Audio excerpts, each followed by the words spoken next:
What's good, people? Today the topic of interest is getting control of your mind. So getting control of your emotions. Like, how do we do that? Because this is where everything is won or lost. And like, for the most part, the quality of like the emotional life of an individual normally comes down to the quality of communication that they have with themselves. So it's down to how you actually communicate things to yourself. So you can have, it's amazing how you can have two people experience very, very similar things, then one person can overcome it and then another person is crushed by the experience. A lot of the time it comes down to the quality of communication that the individual has with themselves at that particular time. And the three main ways that we communicate with ourselves at an emotional level.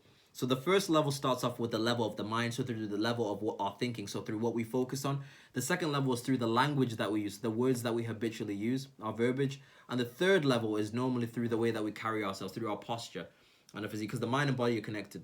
So, but I want to start off by targeting the level of the mind. So how do we get control of our mind? How do we direct our focus? And in order to understand thinking and focus, we first of all have to break down what exactly thinking is. So what exactly is thinking? What's the process of thinking? All thinking really actually is the process of you asking yourself a question and then answering it. That's all it is. You ask yourself a question and then you answer it. And some of you are doing this right now. So while you're listening to me speak, you're unconsciously asking yourself the question, is what Joshua is saying, is it true? Is it accurate? And if you do ponder it and you consider it, you find that what I am saying is accurate.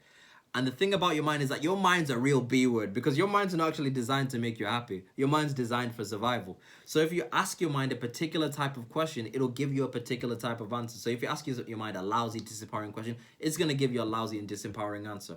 So let me give you an example so that we can bring this together. So an example would be like, let's say like your life's falling apart, things are going wrong. One particular type of question that we normally like to ask, and this was also my personal favorite, is why is this happening to me, right? Or you can say, why am I fat? Or why can't I be disciplined? When you ask your mind these type of questions, these lousy, disempowering questions, what your mind does, it goes, ho, ho, ho, Brett's got a question for us. Let's go in the file. So it goes straight into the file, and then it gives you an answer. So if you ask yourself, like, why is this always happening to me? Your mind will go, it's because you're stupid. It's because you're lazy. It's because you're undisciplined. Why am I fat? It's because you're a pig. When you're getting answers like that, what that does, it can put you in this really, really dark spiral where you start asking even more disempowering questions, then you start answering it with more disempowering answers, and it's a very, very difficult loop to get out of.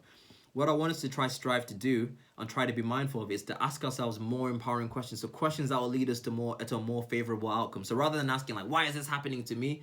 A better question to ask would be, what can I do right now to make the situation better? Instead of asking, why am I fat? A better question would be, what can I do right now to get myself in shape? When you ask these type of questions, your mind goes, ho, ho, let's think of a solution. What can I do to get myself in shape? Well, you know what? I can get myself a personal trainer. What can I do to make this better? Well, I can call my friend. What these type of answers will do is they're going to lead you towards taking action. And action is normally the thing that's needed. But there is one particular type of question that I really want us to be aware of. And this is a very insidious type of question. So the type of question to be aware of is the question that is a presupposing question. So a question that presupposes a particular end outcome, one that is not favorable to you. So let me give you an example of a type of presupposing question. Let's say, right, you've had a heartbreak, like we've been there, like your partner's left you, or you've been down bad, your partner done you dirty, right? In this situation, one question a lot of us can ask ourselves is, why can't I ever find a good guy or a good woman? Why does nobody want me, right? Why do they always leave me? These type of questions are presupposing that things won't get better. These type of questions are presupposing that you won't find somebody that's going to want to be with you. Presupposing that you won't get out of the situation. Presupposing that you're not worthy of love. And your mind's going to go, ho, ho, ho, field day, baby. And it's going to answer these type of questions and lead you in the dark place.